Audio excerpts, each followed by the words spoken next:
This is ibsportstv.com. I'm BJ Griffin. Real Gibson.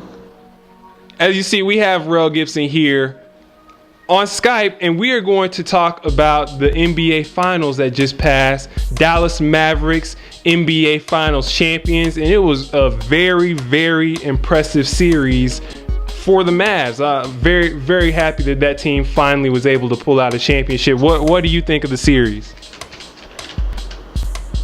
Oh man, this will be one of the series to remember.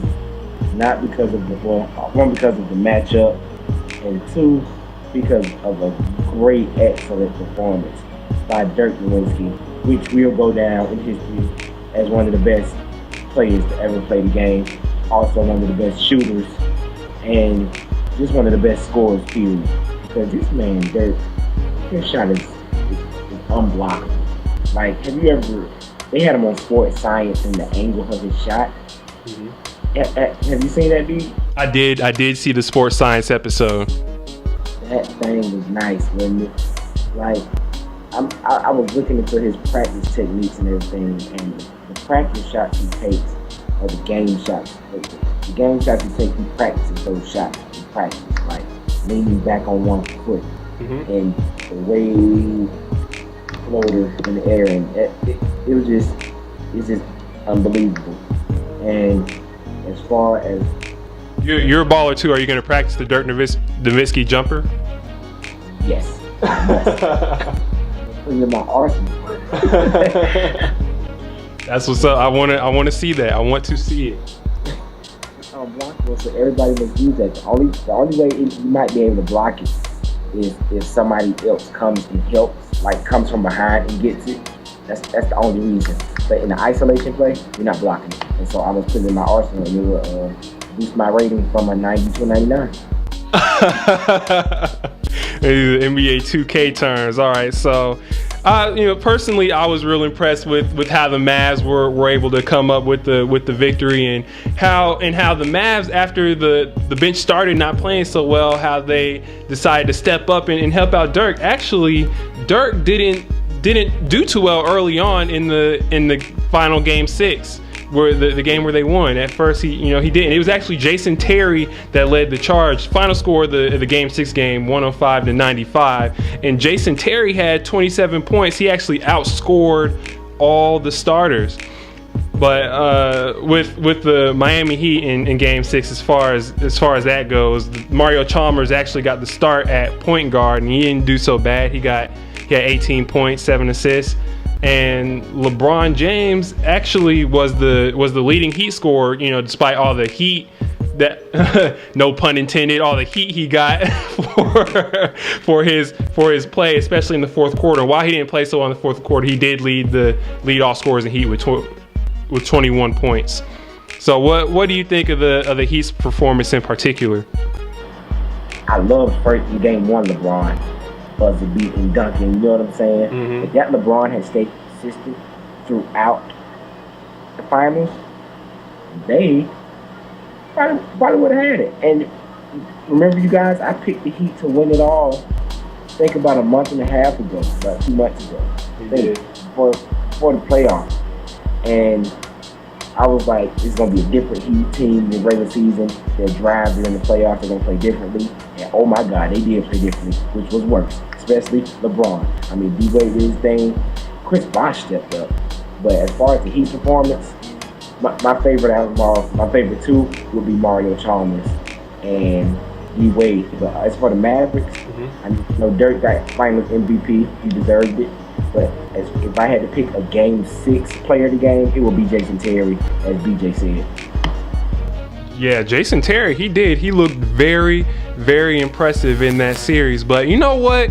We're actually we have a question from one of our viewers, and we're actually starting a new segment in the show. It's gonna be like the comment response videos, but it's gonna be integrated into the show. So we're actually gonna have all the topics and everything just mashed into one weekly video. So this segment's called the viewer spot, and we want you all to submit questions for it, but we're going to jump into that right now. It's related to the NBA Finals viewer spot.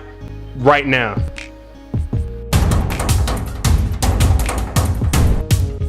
First segment of the viewer spot. Still have Rel G sitting here. This question comes from Rowdy Man 113, where he asked, I was wondering why the typical NBA table talk never really gave the Mavs credit for their fourth quarter comeback wins. Is it that hard to believe the Heat may not be as good as everyone thinks? Now, Rowdy Man 113, this is a very interesting question because I don't think people decided not to give the Mavs credit, but because there were a lot of if you watch on ESPN and a lot of different people who did give him credit, but I just don't think they talked about it as much as maybe it should have been, because the Mavs, if you remember, and I'm sure we do, in the previous NBA seasons, they were very unclutch, if you will. And there's actually a game in the Blazers series they played where they let the Blazers come all the way back 18 points to win. So I mean, it really should have been a big deal that the Mavs were able to have these fourth quarter comebacks. But yeah, I kind of agree. They didn't talk about it. They were a little more, in my opinion, worried about what the Heat were doing and how they were slacking their play, and particularly LeBron James. But what do you think of this question?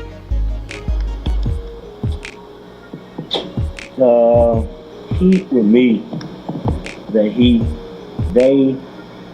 I believe that because, the Heat didn't close out games, the regular season, when the Heat weren't looking as a closing out team, it was like, they gave up leads and then closed out games.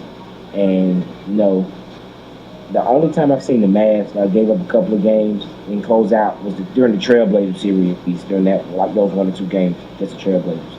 Other than that, they were consistent. So I agree with you. I believe that it is, they didn't get enough.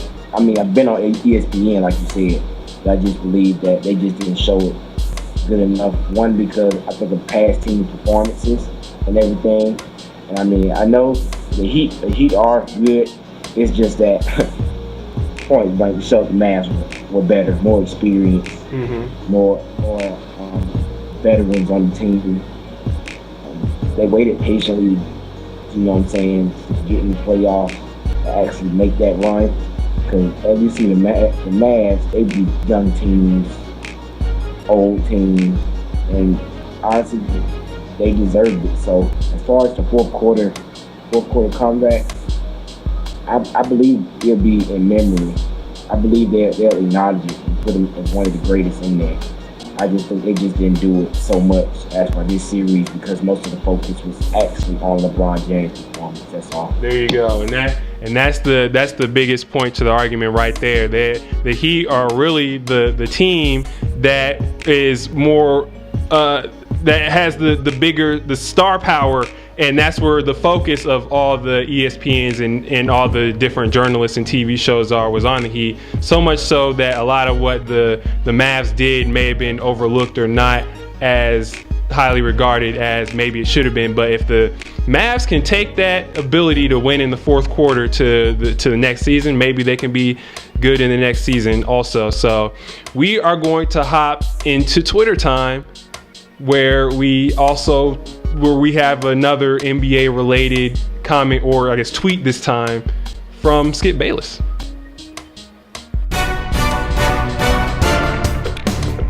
Welcome to Twitter time, where we talk about your favorite sports figures tweets. Twitter time today is a tweet that comes from Skip Bayless, not the biggest LeBron James or Heat fan, where he says, "Come on, Wayne, let it go. You're a Lakers/Hornets/Heat fan and a Miami resident. You don't belong at a Mavs party unless Cuban paid you."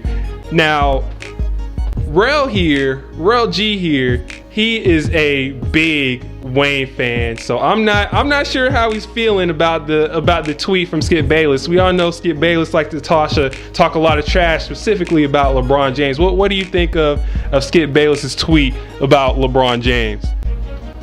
Lil Wayne. Oh man,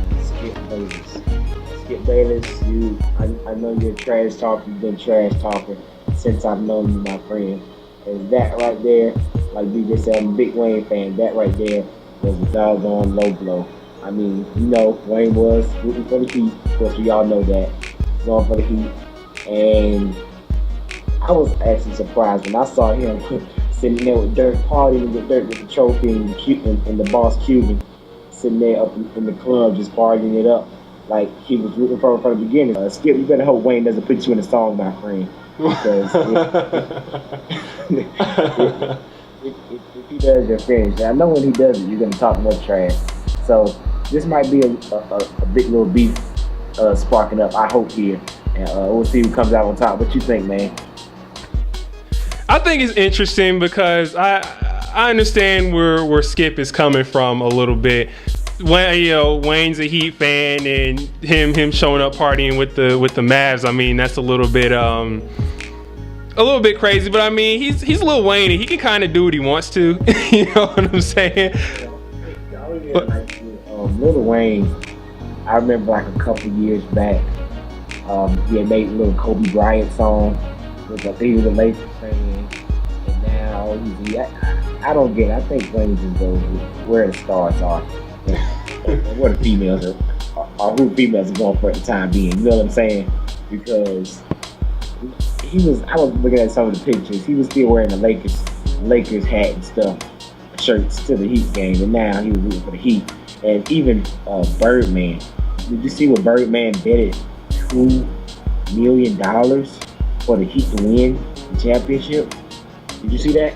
No, $2 million for the Heat to win the championship. He put $2 million on the Heat to win the championship. He lost. He lost. I was like, Birdman, what are you doing? YNCB, I mean, they're not gonna go broke, but you just lost at least $2 million of revenue. It's like what, about 20% of YNCB revenue? I would kick you out. Don't you bet on the Heat, especially if they were going in. I mean, I know they won game one, but after game one was won, he was just like, oh, I'm putting $2 million on, and he lost that $2 million. But guess what? He was up in that thing partying with him, like minute and a half, but he probably made it back the same night making tracks. But yeah, the betting $2 million, that was just not with Dirk, not with Dirk's excellent play like that, betting $2 million on the Heat, especially with LeBron. So kind of crazy. $2 million is a lot of money. Well, I mean, if you're a star and you're a big celebrity, I mean, $2 million isn't crazy, but that's a whole lot of money to be betting on a basketball game. That's absolutely ridiculous, especially when Dirk is not on your team. And to go back to the point with Lil Wayne also made a song about the Packers going to the Super Bowl.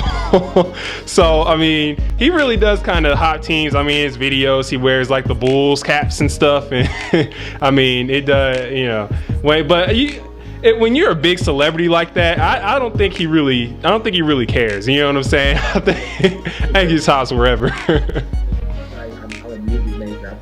I'm, you know what I'm saying? I'm not playing these games. I'm just hard for whoever wins. So that's how he plans to. That's how he plans to do it.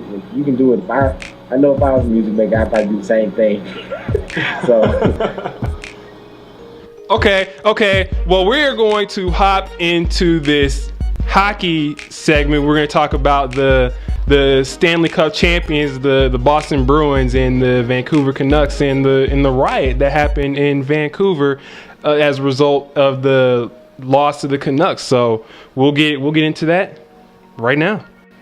The Boston Bruins take home the Stanley Cup after defeating the Vancouver Canucks in Game 7, 4-0. Now, congratulations to the Boston Bruins.